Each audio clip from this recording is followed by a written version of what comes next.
Welcome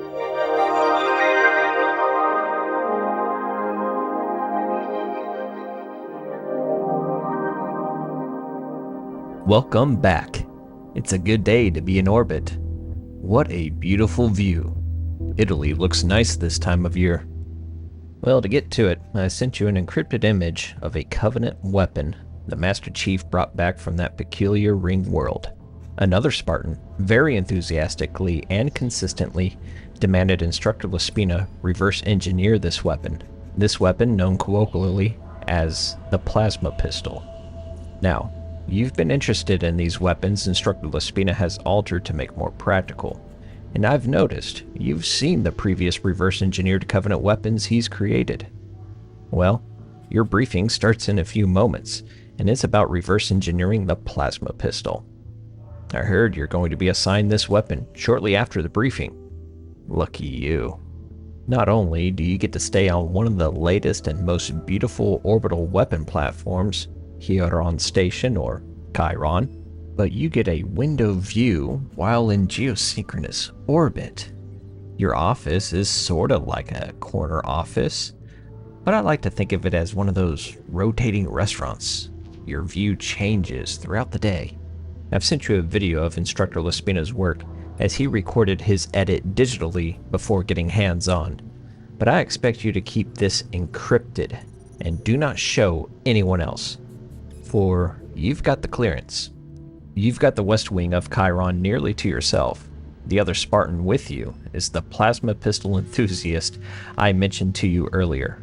Both of you report to the rec room, and you will be assigned to the right computer, while the other Spartan will be sitting to your left.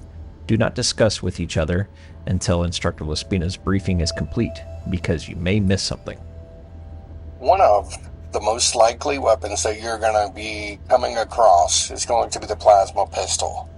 It's been fielded by almost all units of the Covenant and can be effectively employed in small unit tactics to disable entire assaults, pushes, and vehicle regiments and convoys. This is going to be one of your primary assets that you are going to be taking control of from the enemy. Now, before we go over how you are going to take control of it, other than just picking it up off the ground, we need to go over what plasma is. Now, plasma is usually going to be a ionized gas and ignited. If you think like fire, that is technically a form of plasma. There are a lot of different gases and materials that can be used, and they can all pretty much be leveraged in some kind of way. The real trick becomes projecting the plasma. There are a couple of different ways of doing that. One, you can send a conductive device to your target and then transmit your plasma through that, connecting from your weapon to the conductive target. Unfortunately, that requires kind of like a tether or a link, and that can be a little cumbersome and unique.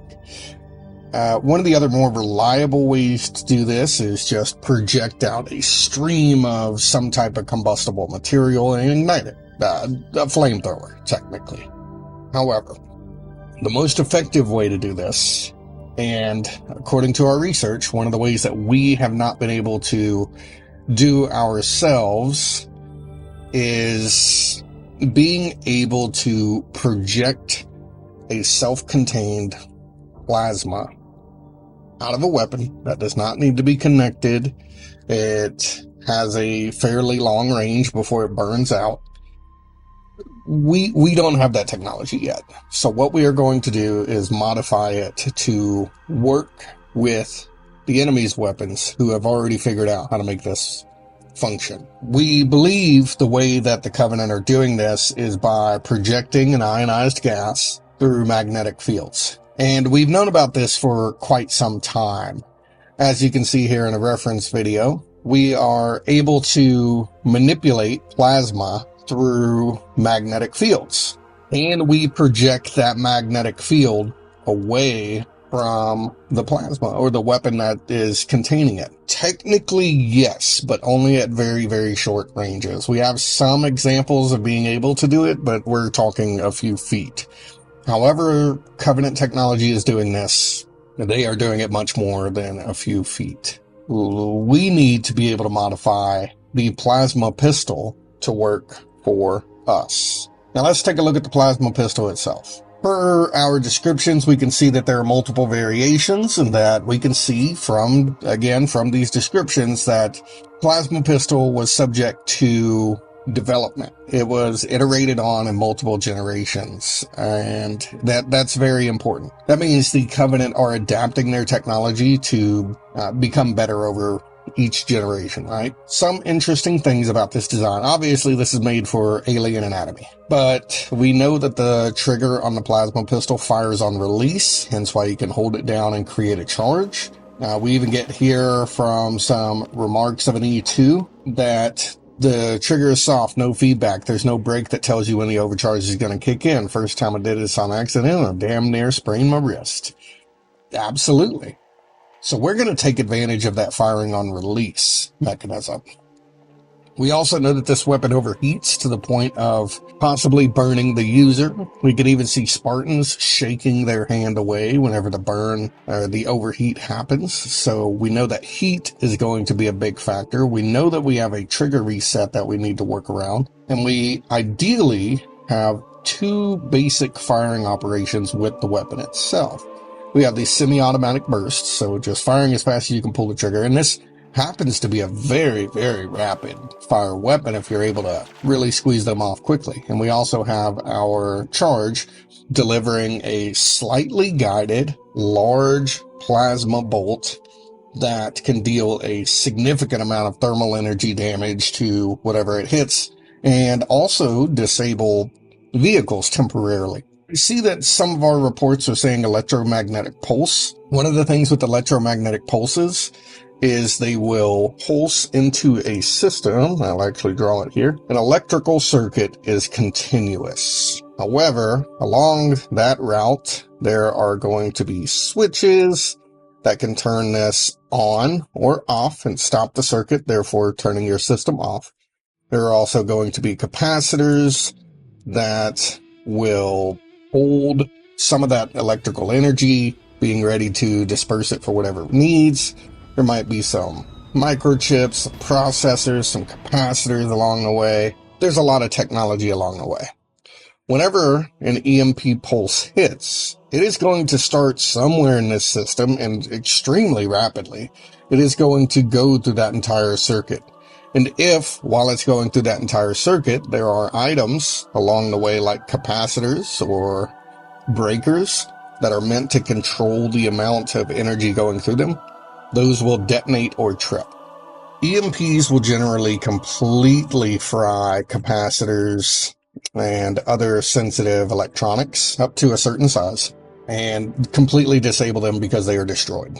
So more correctly, it would be more along the lines of an electronic warfare effect where the plasma bolt hits and slightly disables, possibly just resetting the electronics, not dealing enough energy to fry it, but more so enough energy to disrupt the system. Electromagnetic pulse, not necessarily the right wording on this report. Here we could see developmental history. We're able to find information where the Covenant have reverse engineered a Forerunner tool.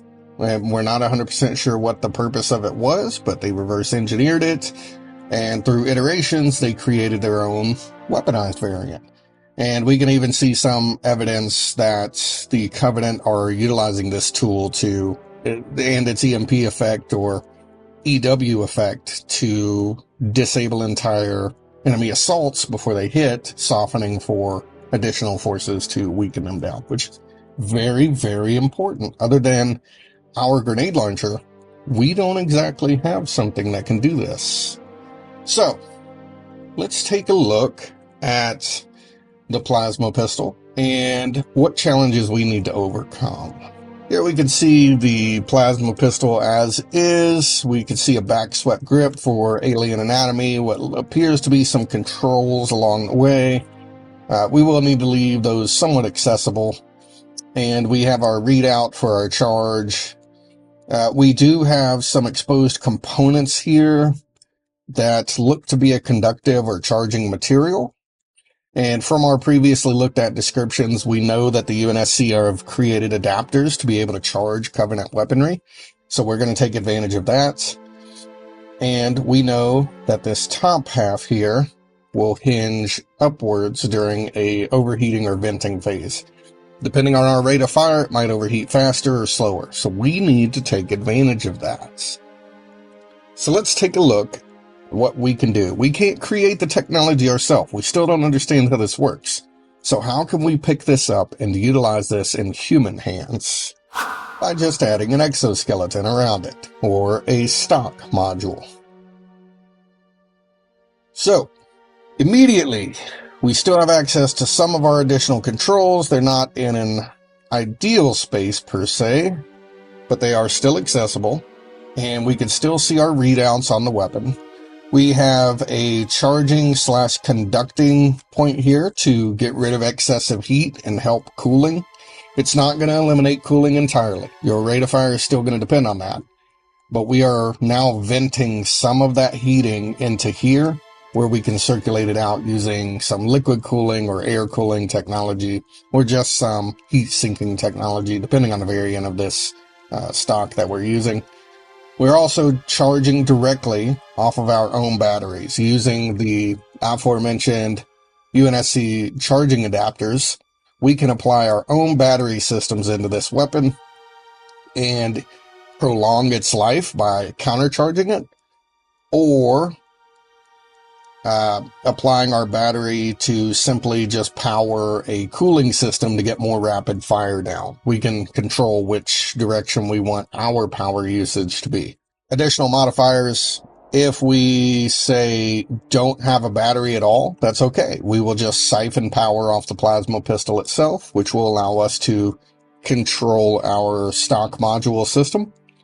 As you can see here in our module, all we really have is percentage readout, something that's a little more legible than alien technology, and we have a rate of fire option. Remember, this trigger fires on release, and we can control that. So by just changing this over to 1, 2, or 3, we can get an extremely rapid fire, or we can get a slightly slower fire rate, or we can get a really slow sustained fire rate that will never overheat. Something that fires at the exact time that it also cools. Now, one of the questions being, what if we want a partial charge? Charge it up 25% of the way so the bolt has a little bit more oomph. Now, by cycling through our power systems and doing a little bit of programming, we can hold this trigger to the rear just a little bit and then release it. What we know from the models that we pick up is when doing this, it doesn't deal additional damage. So we want to make some modifications that can hopefully do that as well. But at the bare minimum, we are going to cycle this fire rate to be extremely fast, or slow it down to at least a manageable level, or slow it down to where we can have a sustained fire. Because one of the interesting things with plasma weapons is we don't necessarily have to hit the target to deal damage, per our descriptions that we have from our soldiers and researchers and all of that. The plasma can be close enough and deal damage still, as we see with the Covenant plasma rifle. So possibly switching this over to just a sustained rate of fire allows us to have a small pocket machine gun of sorts, where area of effect or suppressing fire is very capable. Or switch it up to the fastest fire rate and have an extremely fast burst fire weapon. Now let's take a look at a few things here. Whenever we want to disconnect this weapon, we can just release this latch here, which will cause this to pop open and disconnect from the weapon. And from here, we have just the shell itself, where we can then just pick up and insert a new one. Now, using our adapters again, we can possibly charge up a slightly dead plasma pistol and still keep it in function, or we can prolong the use of one that's already fully charged just by preventing it cooling. Now, this is all dependent that we have batteries available, and again, if we have no battery, we'll just siphon the power off of the plasma pistol itself to, at minimum, charge our trigger system here. So it's a little bit of a symbiotic system. It doesn't need external battery power, but it just helps prolong the life of the plasma pistol itself. We're already using some optics that exist on some of our other weapons for familiarity's sake, and because the mass of this weapon is forward, we do want to try to get our grip somewhat forward here, but we can't take it too much more forward because the plasma pistol grip is already there. So we do want to be completely separated from that. In addition, we have our safety selector here, which can be easily reached from your firing thumb.